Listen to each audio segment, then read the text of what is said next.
Mine is, not all those who say, Lord, Lord, will enter the kingdom of heaven. Got that about right? Which means something approximating, just because you make a claim to moral virtue, let's say, your belief in God, which I can't see how you can make a higher claim to moral virtue than that. Agnostic, atheistic, I don't really care. The point is something like this. Imagine something of ultimate transcendent value. I don't care whether you believe in it or not, but imagine that something like that exists. And then you swear allegiance to it, which is to say, I believe in this. There's a heavy moral burden that comes along with that, just to allow yourself to utter the words without feeling that you should be immediately struck down appropriately by lightning. And so I think that's why that question makes me uncomfortable.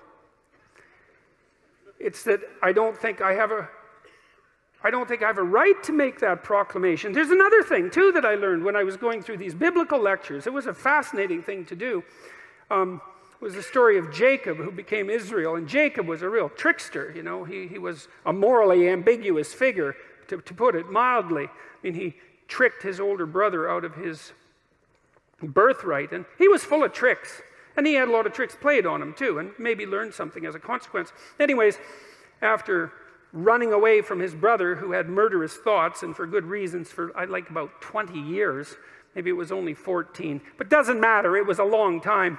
He decided that he would go back and try to make peace. And he came to this river. He sent his family across the river along with his belongings, and partly as an offering to his brother, a peace offering. And he had a dream, visionary experience, hallucination, God, who knows what it was. And he dreamt that he wrestled with an angel all night, and that the angel was God. And God, he won, which is very strange because, well, first of all, he was a trickster figure, he wasn't your most upstanding moral creature. He wasn't Noah, for example. And second, well, it was God, It's like, if you're going to wrestle with someone and lose, there's an opponent that's likely to take you out. And he did damage his hip. Which isn't not that impressive an accomplishment on God's part, in my estimation. But and it's a very interesting story, because what it does indicate, what's so cool about it, you see, Jacob's name is changed at that point to Israel. And Israel means those who wrestle with God. And that blew me away. That's one of the things I love about studying old stories, is now and then you come across a piece of one, and you see into it. You see down into the depths that characterizes it. It's very difficult, but it happens sometimes, and it just flattens you. To think that if Israel is the chosen people of God, that's the hypothesis, and what Israel means is those who wrestle with God, then think that seems to me to be such a hopeful idea, because, well, everyone does that to some degree. You do that in your life because, well, you don't know what's of fundamental transcendent worth, because who the hell are you and what do you know?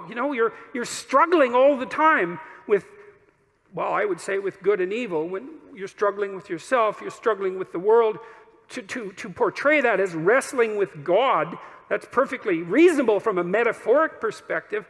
And the idea that that's what characterizes the true people of God is that willingness to wrestle. That's really something, because it kind of indicates that you're here as a contender, You're not here to be happy. You're not here to be complacent. You're not here to be materially satisfied. Not that that would be possible. Anyways, but that you're here to contend with the structure of reality, right? And that's what will satisfy you, because there's something to you. You're not weak and nothing. There's something to you. There's certainly something malevolent and terrible. You know that. You look at how people behave. You look at the blood and catastrophe of our history. You can certainly see the absolute the absolute hellish depths of the human soul, but there's something that takes root in that and grows up out of that that's absolutely magnificent beyond belief, and that's looking to contend. You know, and I've often thought that I've been fortunate in my marriage, because you think, well, you get married and you live happily ever after. It's like,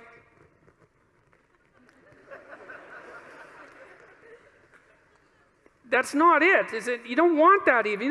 What do you want? You want your partner to do just all she's going to do is sprinkle rose petals in front of you, right? And pat you on the back of the head and tell you how wonderful you are constantly, day after day. Man, you'd be so sick of that after maybe it'd take a month. But let's say 2 weeks. You'd be, because you know, she should be more on the side of who you could be than on the side of who you are. And if she's deluded enough or terrified enough to worship you in your current form, then, well, that doesn't say much for her.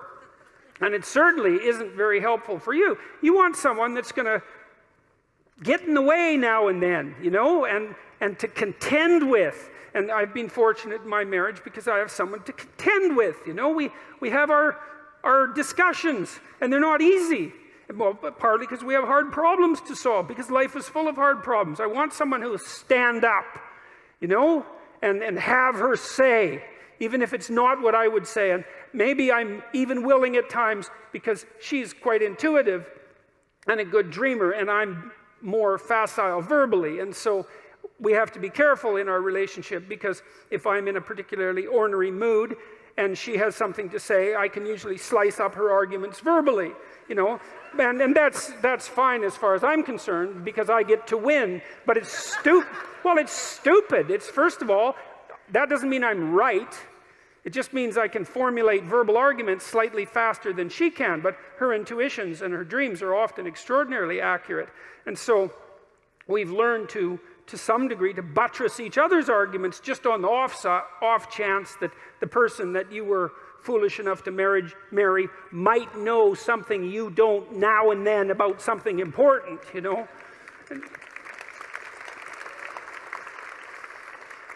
And so what do you want? Well, you want someone to contend with. And then it's an adventure, you know, and then you have someone that you love and that you respect. And that's not a bad combination for longevity of relationship. And then maybe if you have someone that you love and respect and that you can communicate with, then your children also love and respect her or him. And then that's pretty good for them, because they've got some parents that they could love and respect. That's a good combination. You know, it solidifies their life.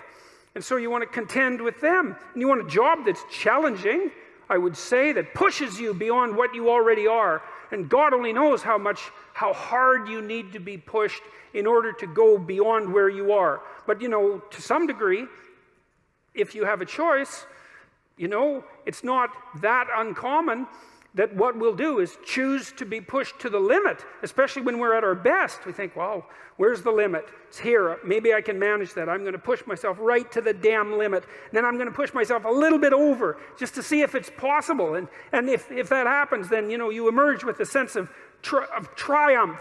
I'm now more than I was, right? And maybe that's what you're here to be, is to be more than you were, right? To push those limits. And to do that, you contend with the world. You wrestle with God.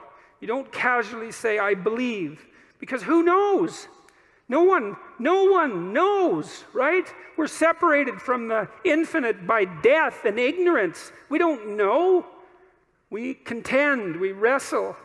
You know, and in that maybe we find our destiny. At least we find our purpose. We find something that justifies us to some degree. You know, if I'm awake at night wondering, and I think, God, you know, like I pushed myself as far as I could in this effort, whatever the effort that I'm considering happens to be. I pushed myself. I don't have a weight on my conscience because I let something go or I failed to accomplish something. I mean, I do often have those sorts of weights. I'm talking about the rare times when I don't.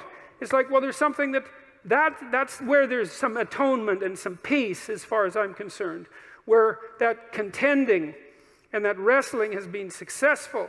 And I would say that insofar as you're deeply involved in that, like completely involved in that, thoroughly involved in that, then you have the right to say that you believe in God. And since I'm not like that 100% of the time, or even approximating the percent of the time that I would like to be like that, despite my best efforts, then when people ask me, I'm not going to say something virtuous like I'm a believer, because there's plenty wrong with me that needs to be fixed before I would dare utter words like that. Thank you.